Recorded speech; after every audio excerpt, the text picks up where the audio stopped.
Hey there folks, Wrel here. Today I wanted to talk a bit about handling harder hitting, lower rate of fire weapons.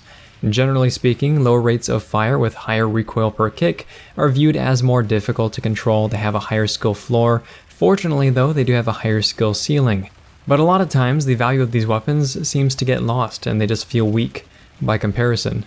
If I'm being completely honest, my personal thought is that higher rate of fire weapons are outright better, because the usability matches up with a weapon's ability to kill things in-game. Now recoil, for example, it's just easier to compensate for, even if there's more recoil per second overall, simply because higher rates of fire make the weapon transitions feel more smooth, which translates to an easier time controlling the weapon. Cone of Fire bloom is also generally less on faster firing weapons, and even though the damage per bloom is higher on the lower rate of fire ones, unlike VR Training Room, real targets move, or you have to deal with screen shake, or you have to deal with your recoil pattern pulling your crosshair off target. Cone of Fire is basically a very unforgiving RNG mechanic, so more shots more quickly means a higher chance of dealing some damage, despite the damage per bullet being lower. High damage, low rate of fire weapons, regardless of how the math might work out, are actually at a much larger disadvantage when they miss at all. Now that's not to say that low rate of fire weapons are bad, because they're definitely not, but in order to get the most value out of them as often as possible, they do need to be handled just a little bit different than your faster firing brothers and sisters. In the background you'll see me using a low rate of fire weapons, and the common thread is that I'm bursting more often than I normally would, I'm trying to pick up longer sight lines than I normally would, and I'm moving a lot less than I normally would if I were using a weapon with a better rate of fire. Those are the three big differences in my opinion. Bursting more, longer sight lines, moving less. Bursting more is the easiest to think about, but probably the least practiced for new players in particular, and it's a big part of why weapons like the Gauss SAW can feel so unwieldy. We burst because it allows our cone of fire to shrink back down, and remember that bigger cone of fire is a lot worse for lower rate of fire weapons than faster ones. When bursting, lower numbers are better, and the higher the damage model, the lower you can go with a good conscience. Even in stand-up fights when you've got someone else shooting you right in the face, you should still try to burst, because if they are not doing that, then they're going to pay for it at the end of the exchange. It is definitely important to learn how to go for headshots as well, because they will help you make up for lost time between bursts. And as an alpha strike, they can also dishearten an enemy really quick and make them make some poor decisions.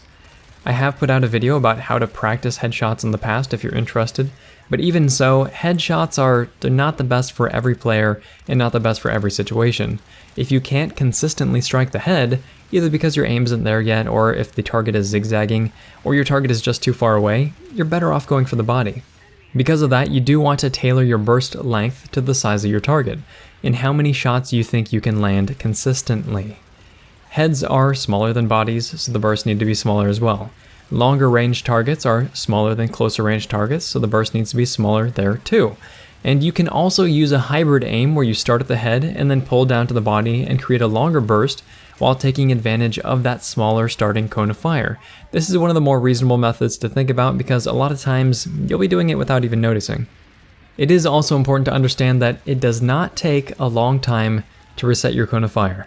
You let off the trigger for a fraction of a second and then you're good to go again. The smaller the burst, the smaller your cone of fire, which also means the shorter time you'll have to wait for that cone of fire to reset. The time difference is certainly very small, but you will notice it more as your aim improves. The next thing to talk about are longer sight lines. A sight line is basically where you have a line of sight on an area that your targets are going to appear at.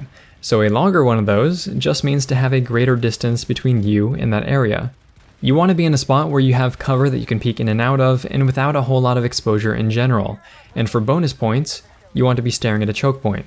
Double, triple bonus points if that choke point then forces enemies to run directly at you. Because enemies are easier to hit when they're running either straight forward or straight back, rather than if they're running across your horizon, so left to right or right to left.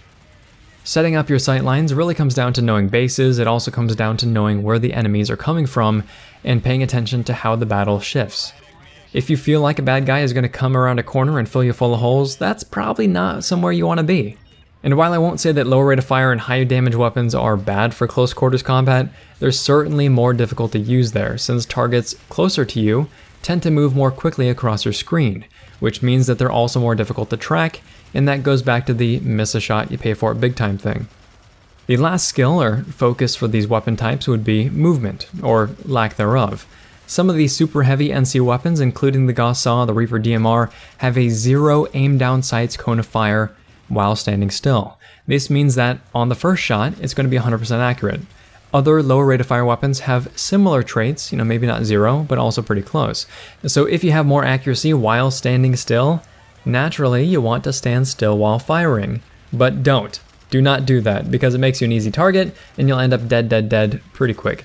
Instead, you want to try to do a kind of stutter step, where you'll tap movement between bursts, and the shorter your burst, the more chances you'll have to move.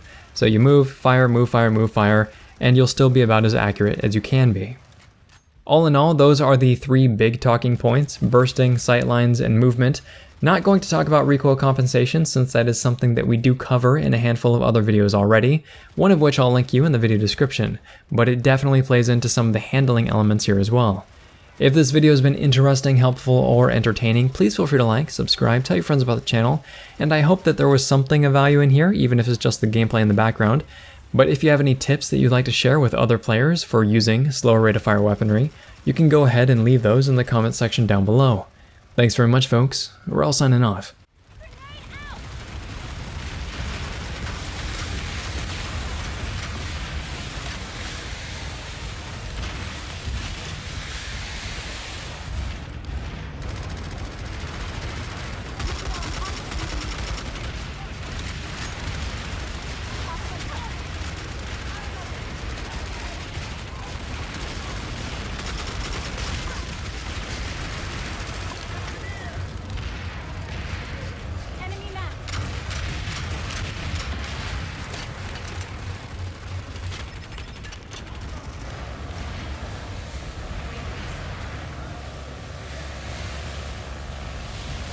Call this tactical superiority. I need ammo! The facility is secure.